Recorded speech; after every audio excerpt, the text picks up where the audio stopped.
नमस्कार दोस्तों, लूसेंट का रिवीजन क्लास में आपका स्वागत है। और अभी हम लोग पढ़ रहे हैं लूसेंट का प्राचीन इतिहास, जिसमें आज देखेंगे भारत के यवन राज्य। इसके पहले ब्राह्मण साम्राज्य का वीडियो अपलोड कर दिया गया है, अगर आप नहीं देखें ज़रूर देख लें। चलिए शुरू करते हैं। भारत के यवन राज्य, ये छोटा चैप्टर है और एग्ज़ाम के व्यू से काफ़ी इंपॉर्टेंट है, क्योंकि इससे बहुत सारे क्वेश्चन हर एग्ज़ाम में पूछ देता है। चलिए शुरू करते हैं। भारत पर आक्रमण करने वाले विदेशी आक्रमणकारियों का क्रम: हिंद यूनानी, शक, पल्लव और कुषाण। सबसे पहले भारत पर आक्रमण किया हिंद यूनानी और सबसे लास्ट में कुषाण। हिंद यूनानी पर से शक और बाद में पल्लव। यह क्रम हमेशा पूछ देता है, तो 2-3 बार देखेंगे आपका क्लियर हो जाएगा। चलिए आगे देखते हैं। आगे दिया है, सेलुकस के द्वारा पश्चिमी तथा मध्य एशिया के विशाल साम्राज्य को इसके उत्तराधिकारी एंटियोकस प्रथम ने अक्षुण्ण बनाए रखा। सेलुकस ने जो अपना साम्राज्य स्थापित किया था पश्चिमी तथा मध्य एशिया में, उसको अक्षुण्ण बनाए किसने रखा? तो सेलुकस का उत्तराधिकारी एंटियोकस प्रथम ने। एंटियोकस द्वितीय के शासनकाल में विद्रोह के फलस्वरूप उसके अनेक प्रांत स्वतंत्र हो गए। एंटियोकस द्वितीय के शासनकाल में विद्रोह हुआ और उसके फलस्वरूप उसके अनेक प्रांत स्वतंत्र हो गए। आगे दिया है, बैक्ट्रिया के विद्रोह का नेतृत्व डियोडोटस प्रथम ने किया था। एक क्वेश्चन हमेशा पूछ देता है कि बैक्ट्रिया के विद्रोह का नेतृत्व किसने किया? तो डियोडोटस प्रथम ने। बैक्ट्रिया पर डियोडोटस प्रथम के साथ इन राजाओं ने क्रमशः शासन किया। यानी बैक्ट्रिया पर डियोडोटस के साथ डियोडोटस द्वितीय, यूथोडेमस, डेमेट्रियस, मिनांडर, यूक्रेटाइटस, एंटीअल्किडस तथा हार्मिंग्स, ये सब हुए जो बैक्ट्रिया के शासक हुए। आगे दिया है, भारत पर सबसे पहले आक्रमण बैक्ट्रिया के शासक डेमेट्रियस ने किया था। यह क्वेश्चन भी हमेशा पूछ देता है कि भारत पर सबसे पहले आक्रमण किसने किया? तो बैक्ट्रिया के शासक डेमेट्रियस ने किया। इसने 190 ईसा पूर्व में भारत पर आक्रमण कर अफगानिस्तान, पंजाब एवं सिंध के बहुत बड़े भाग पर अधिकार कर लिया।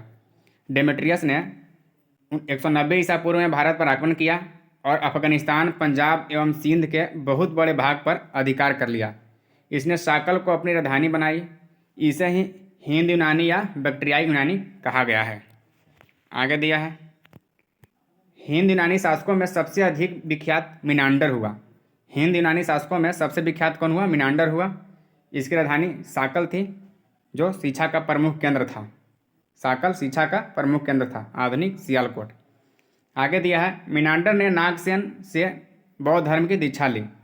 मिनांडर ने नागसेन से बौद्ध धर्म की दीक्षा ली। एक क्वेश्चन हमेशा पूछ जाता है कि मिनांडर ने बौद्ध धर्म की दीक्षा किससे ली? तो नागसेन से। आगे दिया है, मिनांडर के प्रश्न एवं नागसेन के द्वारा दिए गए उत्तर एक पुस्तक के रूप में संग्रहित है, जिसका नाम मिलिंद पन्नोह अर्थात मिलिंद के प्रश्न या मिलिंद प्रश्न है। ये भी क्वेश्चन हमेशा पूछ देता है कि मिनांडर के प्रश्न एवं नागसेन के द्वारा दिए गए उत्तर का संकलन किसमें है? तो मिलिंद पन्नोह में। इसी को बोलते हैं मिलिंद के प्रश्न या मिलिंद प्रश्न। आगे दिया है, हिंद यूनानी भारत के पहले शासक हुए जिनके जारी किए गए सिक्के के बारे में निश्चित रूप से कहा जा सकता है कि सिक्के किन किन राजाओं के हैं। इसके आगे दिया है कि भारत में सबसे पहले हिंद यूनानियों ने ही सोने के सिक्के जारी किए। ये भी इंपॉर्टेंट हो जाता है, हमेशा पूछ जाता है कि भारत में सबसे पहले सोने के सिक्के जारी कौन किए? तो हिंद यूनानियों ने। हिंद यूनानी शासकों ने भारत के पश्चिमोत्तर सीमा प्रांत में यूनान की प्राचीन कला चलाई, जिसे हेलेनिस्टिक आर्ट कहते हैं। किसे क्या बोलते हैं? Hellenistic art. भारत में गंधार कला इसका उत्तम उदाहरण है। हेलेनिस्टिक आर्ट का भारत में गंधार कला इसका उत्तम उदाहरण है।